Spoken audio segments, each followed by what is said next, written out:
Now, I know it's not like us to deliver infrastructure projects behind schedule and over budget, but would you believe it? Here's an unfinished road that's behind schedule and over budget. Twice. Why is this? Because of a little bit of wind and maybe a bridge design team that don't design. Grantham, a small town in Lincolnshire that nobody cares about. It sits next to the A1 and not too long ago it had a nice shiny new junction built, and the reason for its construction was the nearby A52. This road runs right through the centre of Grantham, connecting up with the A1 to the north, and for years this has no doubt been slightly annoying for Grantham because large amounts of HGV traffic use the road, leading to poor air quality in the town, and given it's the only major route around the town, traffic is generally shit. The solution came in 2015 when work began on constructing said new A1 junction to the south of the town, and the plan was to build a new section of road connecting the A52 directly to it, allowing for a lot of that HGV traffic to bypass the town. Perfect.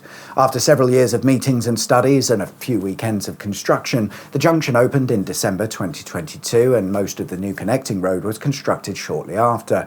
The whole thing was supposed to be finished in 2023, but will be finished in 2025, now 2026. In order for the new road to work, a bridge needs to be built. You see, there's a river and a railway in the way, and it's quite difficult to get rid of those things. So, yeah, a bridge is required. And it's this bridge that's causing all of the mayhem, because it's quite possible they buggered up the design. Certainly the local council seem to think so. In 2022, it was realised that the earthworks designed to support one end of the bridge was too weak to support the structure.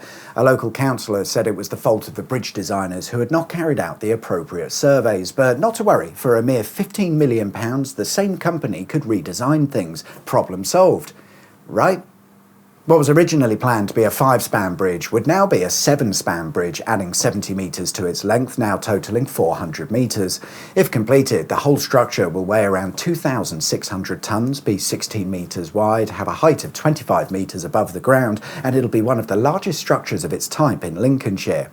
Yeah, if completed. Having redesigned the bridge for a cool £15 million, they cracked on with construction. And to build this bridge, a specific construction method is required due to the hazardous nature of the railway and river. Having built the bridge supports, the bridge decks will be constructed at one end and then pushed onto and across the supports into position. Repeat this 5 times and that's your bridge. The last 2 sections at either end will be constructed using cranes and more conventional methods because they're far enough from the railway and river so they can be built in such a way. Except it can't be built in such a way, according to the health and safety people. Upon reviewing the newly redesigned bridge, they formed the opinion that despite £15 million being spent on redesigns, it was not a safe design. And the problem? The wind. Apparently, the new design does not factor in enough wind.